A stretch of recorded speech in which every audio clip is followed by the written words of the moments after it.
저는 이 사도 바울이 이 바울의 어떤 그런 이 옥중 서신 안에서 성도들에게 전하는 기쁜 소식, 그리고 기뻐하라고 하는 메시지, 그리고 그들이 마땅히 닮아가게 될 이 방향성에 대해서 한번 여러분과 함께 말씀을 살펴보고자 합니다. 오늘 5절의 말씀 이렇게 시작합니다. 너희 안에 이 마음을 품으라. 곧 그리스도 예수의 마음이니. 예수님을 믿는 우리들이 정말 본받아야 하는, 따라야 되는 그 모습이 무엇인가? 그것은 예수님의 마음이다라는 것을 우리에게 말씀해요. 너희 안에라고 하는 그 말은 너희 마음에 예수님을 품으라라고 하는 의미가 아닙니다. 너희 안에라고 하는 말은 사실 너희 서로 간에라는 뜻이죠. 너희들의 관계 속에서, 그러니까 나만 갖고 있는 게 아니고요. 우리가 모인 이곳에 예수님의 마음이 있어야 한다. 그 말을 우리에게 말씀하시는 것이죠. 3절의 말씀 보면 이렇게 말씀합니다. 아무 일에든지 다툼이나 허용으로 하지 말고 오직 겸손한 마음으로 각자 자기보다 남을 낮게 여기고 라고 말씀했어요. 낮게 여긴다. 어떤 의미인지 아시죠? 더 낮은 자세로, 낮은 자리에 있는 것처럼 여기라는 것이 아니고 더 좋은 모습으로 있는 것처럼 여기라 그 말이에요. 나는 정말 그렇게 겸손하게 주님의 모습을 닮아야 된다라는 것을 성경은 우리에게 말씀하는 것이죠. 그러니까 5절에서 나오는 이 마음은 3절에 나오는 다툼이나 허영이 아닌 오직 겸손한 마음인 것이죠. 겸손한 마음은 자기 자신보다 상대방을 더 나은 모습으로 여기는 것입니다. 5절에 나오는 마음이라는 단어는 헬라어 원문에 없어요. 원문에는 이것이라고 하는 지시 대명사만 있을 뿐입니다. 그래서 5절을 다시 번역하면 너희들의 관계 속에서 이것을 생각하라. 곧 그리스도 예수 안에 있는 것이니라고 우리 할 수가 있죠. 이것이 무엇이에요? 5절 이것은 6절부터 11절까지 내용, 예수 그리스도에 관련한, 예수 그리스도의 하나님 되심, 예수님의 낮아지심, 이것을 생각하라는 것입니다. 빌립보 교회 성도들에게 사도 바울은 서로의 그 관계 속에서 예수 그리스도의 겸손한 마음을 품으라고 했어요. 어떤 문제가 있었던 것입니까? 예수 그리스도를 품어야 된 이유가 무엇이죠? 1절과 2절의 말씀 보는데 준비가 되셨는지 모르겠어요. 세번역 성경이거든요. 제가 한번 읽어볼게요. 여러분 눈으로 한번 같이 따라와 주시면 되겠습니다. 그러므로 그리스도 안에서 여러분에게 무슨 격려나 무슨 사랑의 무슨 위로나 성령의 무슨 교제나 무슨 동정심과 자비가 있거든 여러분은 같은 생각을 품고 같은 사랑을 가지고 뜻을 합하여 한 마음이 되어서 내 기쁨이 넘치게 해주십시오 라고 사도 바울은 성도들에게 말씀하였어요. 지금 문제가 생긴 거죠. 뭔가 관계에 문제가 생긴 거예요. 너희가 그리스도의 권면을 받고 사랑하고 성령을 받고 예수님을 믿으면 어떻게 서로가 하나가 될 수가 없느냐라고 하는 말씀이죠. 여러분 신앙생활을 하다 보면 내가 먼저일 때가 있죠. 다른 이들을 더 먼저 생각해야 되고 더 사랑해야 하지만 간혹 우리는 내가 먼저고 나를 더 사랑할 때를 발견하게 됩니다. 그러면 당연히 관계에 문제가 생기고 분쟁이 생기고요. 분열이 됩니다. 빌립보서 4장 2절의 말씀 보니까 좀 자세한 상황들을 우리에게 말씀하고 있어요. 내가 유오디아를 권하고 순두개를 권하노니 주 안에서 같은 마음을 품으라. 아멘. 빌립보 교회 성도들은요. 헌신적으로 사도 바울의 선교를 도왔어요. 하지만 여러분 너무 열심히 지나치면 어떤 일이 생겨요? 너무 나의 주장이 강해지더라라는 거죠. 열정이 심해지면 내 주장도 강해지고 부딪히기도 합니다. 서로가 서로에게. 그러니까 아무래도 열정이 과하다 보니 다툼과 분쟁이 있었던 것 같아요. 그래서 유오디아와 순두개는 빌립보 교회 여성 리더들이었는데 이 두 리더 사이에 다른 생각으로 하나 되지 못하는 모습이 생겨버렸습니다. 그래서 사도 바울이 주 안에서 같은 마음을 품으라 라고 말씀을 하는 것이죠. 결국 바울은 성도들이 본받아야 될 겸손과 섬김의 본질을 어디서 찾고 있습니까? 예수님의 마음에서 찾고 있는 거예요. 나보다 남을 더 낮게 여기고 나은 모습을 여기며 다툼과 허영을 하지 말고 오직 겸손함으로 섬기고 하나님이시지만 사람의 모습으로 낮아지셨고 이 땅에 오신 예수님의 그 마음을 품어야 한다라고 말씀합니다.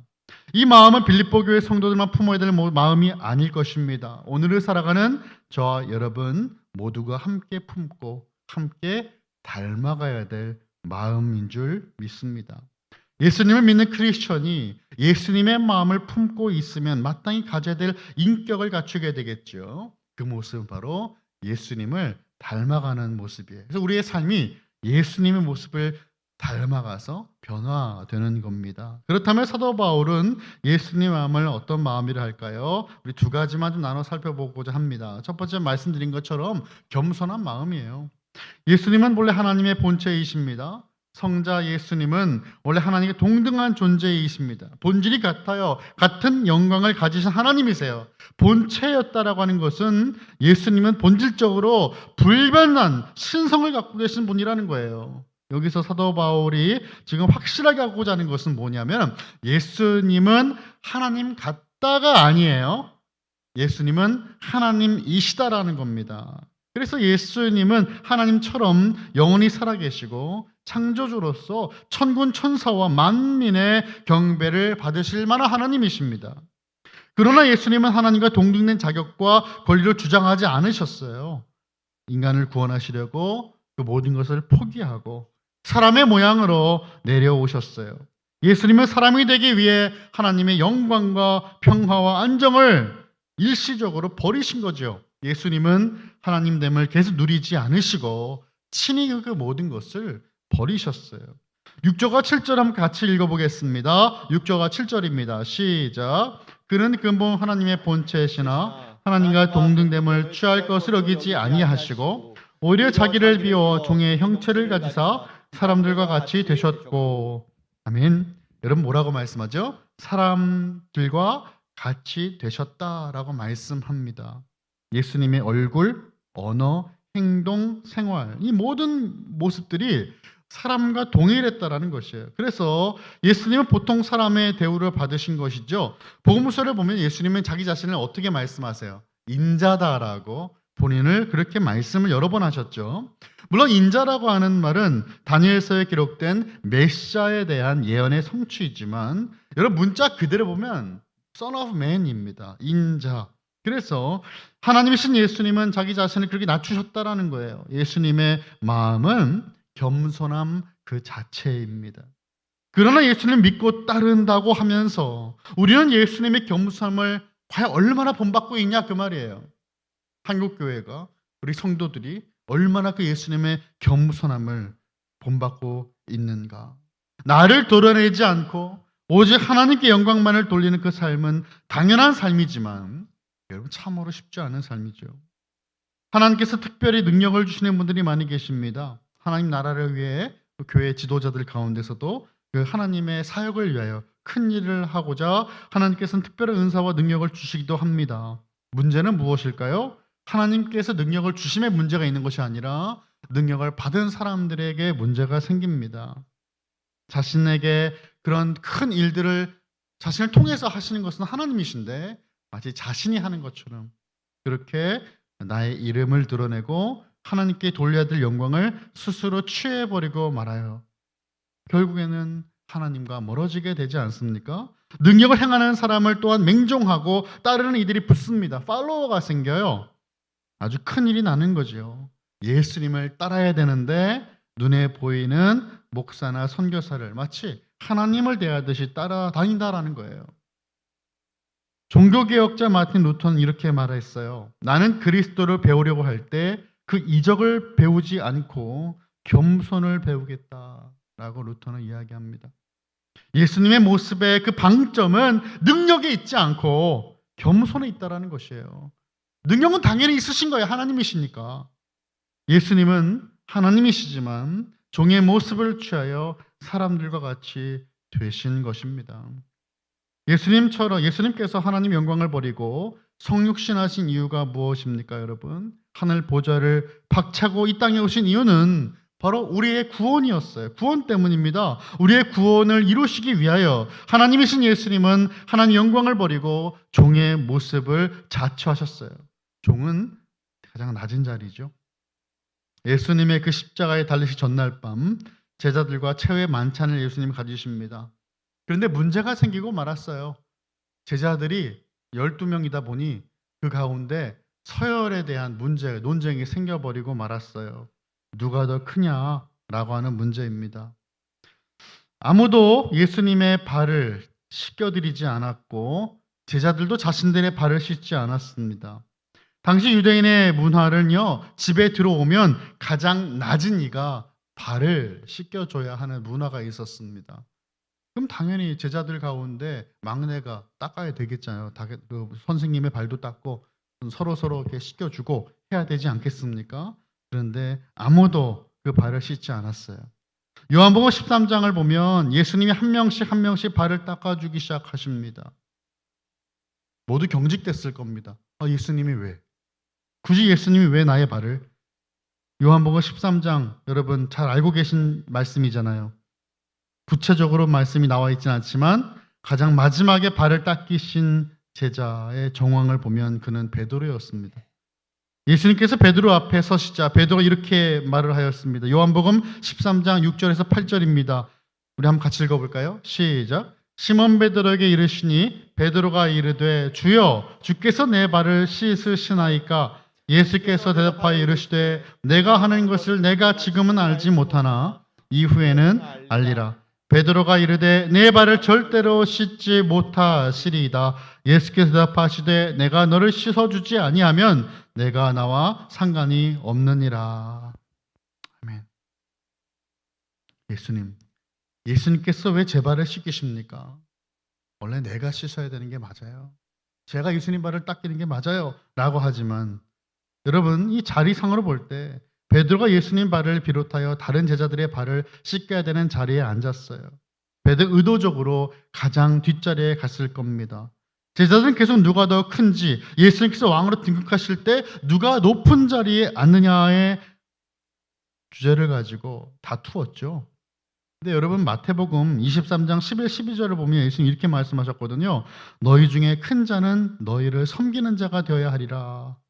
누구든지 자기를 높이는 자는 낮아지고 누군 자기를 낮추는 자는 높아지리라 라고 말씀하셨어요. 그러니까 지금 베드로는 제일 낮은 자리에 앉아있으면 내가 그래도 뭔가 한 자리 할 수 있겠지 라고 생각을 했을 거예요. 큰 자가 되려면 섬기는 자가 돼야 된다. 자기를 높이는 사람은 낮은 자가 돼야 된다. 자기를 낮추는 자는 높아질 것이다. 베드로 이 말씀을 기억했을 텐데 정말로 낮은 자리에 앉긴 했지만 낮은 자가 해야 될 일들을 하지 못하고 있는 모습을 우리는 발견합니다. 제자들의 발을 씻기신 것은 예수님의 죽음이 진실로 종으로서 우리를 위해 섬기기 위한 것이었음을 보여준 것이었어요. 예수님의 섬김은 무늬만 섬김이 아니었다라는 것이지요. 자발적인 섬김이었고 그 자체가 섬김이었어요. 하나님의 강요에 등 떠밀려 하신 것이 아니었습니다. 우리 어떻습니까? 베드로처럼 제가 섬깁니다. 교회에서 장로로 섬기고 권사로 섬기고 교사로 섬기고 목사로 섬깁니다라고 섬깁니다라는 말을 참 많이 하는데 정말로 섬기고 있습니까? 섬기는 것은 종이 섬기는 거예요. 마음이 너무 높아져 버렸어요. 예수님은 그때마다 우리의 발을 또 씻겨주시는 거예요. 사진 한번 띄워주실래요? 여러분 저 한문을 읽을 줄 아시는 분 혹시 계신지 모르겠습니다. 제가 지난 겨울 사당동에 있는 총신대학교에 합동교단 우리 교단의 특별 편목 수업을 우리 한 달 정도 들었어요. 수업이 있었던 신관 1층을 가니까 그곳에 아주 낯익은 문체 글씨 한문으로 되어 있는 액자가 있었습니다. 우리 칼빈대학교 이대 총장이셨고 우리 칼빈교회 담임 목사님이셨던 김희한 총장님의 글씨였습니다. 아마 우리 김삼일 목사님은 딱 보고 바로 어떤 내용인지 아실 텐데 너무 반가운 거죠. 근데 문제는 뭘까요? 저게 무슨 뜻인지 모르겠는 거예요.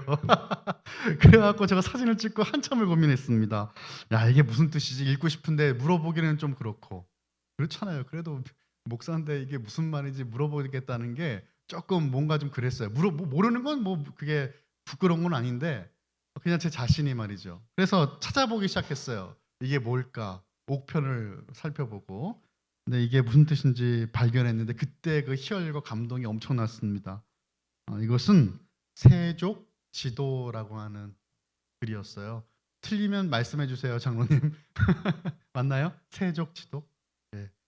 예수님께서 제자들의 그 발을 닦이신 그 길, 그 겸손을 본받아야 한다라고 하는 아주 짧은 강렬한 메시지입니다. 참 큰 감동이었어요. 그 큰 교계 어른이 하신 그 말씀이라고 생각하니 참으로 큰 감동이 있었습니다. 예, 내려주시면 됩니다. 예수님의 그 섬김과 낮아지심을 우리도 본받기를 간절히 소원합니다. 너희도 이와 같이 하라라고 말씀하셨잖아요. 우리 얼마나 종의 자세로 나의 나됨을 던지며 이렇게 섬기고 있을까요? 성도가 서로 겸손으로 섬기는 것은 율법적인 의무가 아니라 자발적인 마음에서 기쁨으로 섬기는 것입니다.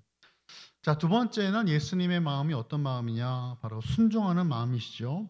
예수님은 하나님께 온전한 순종의 자리로 나아가셨어요. 예수님의 성육신의 목적이 바로 그것이었죠. 예수님이 하나님의 종이 되어 첫 사람의 아담의 실패를 바로 잡는 것이었습니다.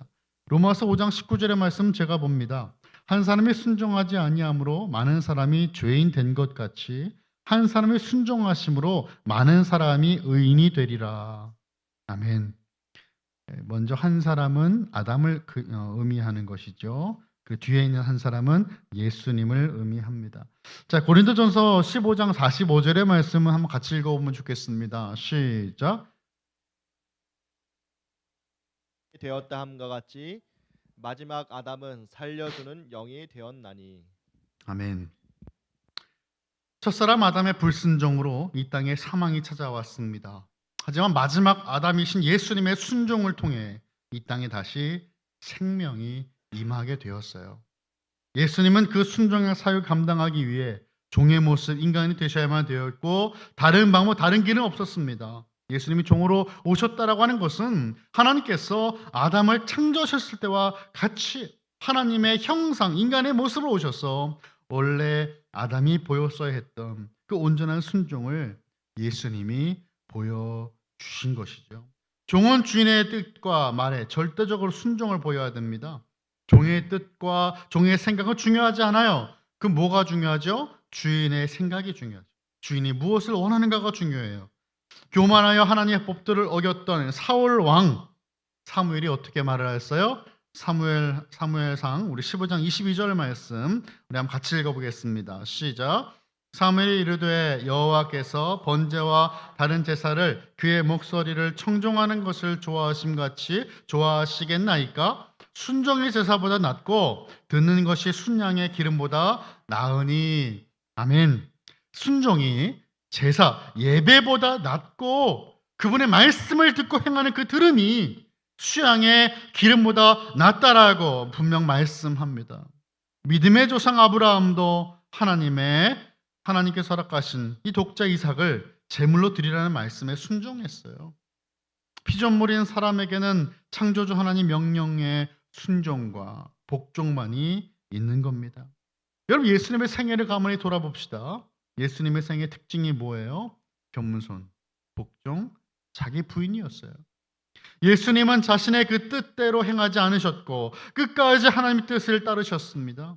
만일 겸손과 순종과 자기 부인이 예수님의 마음이며 최고의 특징이라면 예수님을 믿는 크리스천의 특징도 그 겸손과 순종과 자기 부인이 되어야 되는 겁니다. 이 예수님의 마음을 품어야 되겠어요. 그래서 예수님의 향기가 우리 안에 드러나게 되고 향기가 난다라고 말하는 거예요. 우리 안에 세상적인 향기만 나면 되겠습니까? 예수님의 향기가 난다라는 것은 예수님 마음을 품을 때 그분의 모습 닮아갈 때 예수님의 향기가 우리 안에 드러나게 되는 겁니다.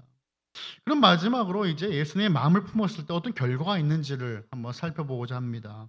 우리 9절의 말씀 제가 볼게요. 이러므로 하나님이 그를 지극히 높여 모든 이름 위에 뛰어난 이름을 주사라고 말씀을 하십니다. 하나님이 예수님을 지극히 높이십니다. 그리고 가장 뛰어난 이름을 주셨어요. 히브리서 5장 8절과 9절의 말씀 띄워주시면 같이 읽어볼까요? 시작. 그가 아들이시면서도 받으신 고난으로 순종함을 배워서 온전하게 되셨은즉 자기에게 순종하는 모든 자에게 영원한 구원의 근원이 되시고. 아멘. 예수님은 성자 하나님이시지만 성부 하나님의 뜻을 온전히 순종하셨어요. 십자가의 그 고난을 받고 죽기까지 순종하십니다. 예수님은 우리 또한 예수님 믿음으로 그 순종의 자리에 나아가기를 원하시고 계신 거예요. 그 순종이 영원한 구원의 시작이고 기초가 되는 거예요. 예수님의 순종을 죽기까지, 예수님의 순종은 죽기까지의 순종이었습니다. 그리고 예수님은 부활하십니다. 하나님 그를 높이셨어요. 죽은 자 가운데 살리셔서 하늘로 높이셨는데 이것을 승귀라고 이야기하죠. 예수님은 부활을 통해 그 높아지심이 시작되었어요. 이런 부활은 하나님의 위대한 승리입니다. 만일 부활이 없었다면 십자가도 의미가 없어요. 예수님의 그 부활은 십자가의 순종 사건이 옳았다라는 것을 우리에게 보여주는 증명이 되었고 증거가 되었어요. 새로운 생명이 일어납니다. 죽음도 어찌할 수 없는 영원한 생명이 나타났습니다. 하나님은 예수님을 다시 살리셨고 그를 세상에서 가장 높은 위치로 자리로 옮겨주세요. 첫사람 아담은 불순종으로 죽음의 자리에 내려갔지만 마지막 아담이신 예수님은 순종으로 가장 높은 왕의 자리까지 오르게 됩니다. 하나님은 예수님을 모든 만물의 왕으로 높이세요. 종으로 순종하시자 영광의 주가 되신 거예요. 우리도 그렇습니다. 하나님께 순종의 자리로 나아갈 때 영광의 높여주심을 경험하게 됩니다. 영광의 높은 자리가 뭐예요? 세상의 높은 지위가 아니고요. 하나님의 자녀로서의 회복이에요. 그 왕권을 가진 주님의 통치하심 아래 하나님의 형상을 회복한 우리들이 마땅히 누릴 수 있는 그 권리가 하나님의 자녀됨의 권리인데 그것이 회복되는 거예요. 우리는 예수님의 그 이름으로 하나님의 자녀가 되어 하늘나라의 기업을 상속받습니다. 예수님의 그 이름으로 죄악과 사망에서 구원을 받고 예수 이름으로 구원을 성취했어요. 그래서 예수님의 마음을 품을 때 무슨 결과가 일어납니까? 구원의 결과가 일어나는 거예요. 그렇다면 예수님의 마음을 품는 것은 옵션입니까? 그럴 수 없다는 거예요. 누구는 하고 누구는 하지 않아도 되는 것이 아니라 우리 모두가 마땅히 이루어야 되는 모습이 예수님 마음을 품는 겁니다. 어떤 결과? 구원입니다. 우리 12절의 말씀을 한번 같이 읽어보겠습니다. 12절 시작. 그러므로 나의 사랑하는 자들아 너희가 나 있을 때뿐 아니라 더욱 지금 나 없을 때에도 항상 복종하여 두렵고 떨림으로 너희 구원을 이루라. 아멘. 그러므로라고 하였습니다. 구원을 이루라고 하였어요. 여기서 구원은 하나님의 자녀로 거듭난 사람들이 성화를 이루는 것, 다시 말하면 예수 그리스도의 인격을 닮아가는 것을 의미합니다. 하나님은 우리를 통해 하나님 나라를 확장해 나가실 겁니다. 그리고 마지막 때 종말의 그때에 모든 무릎을 예수님 이름에 꿇게 하실 것입니다. 모든 피조물이 다 예수님 앞에 무릎을 꿇고 예배할 날이 올 것이라는 거예요.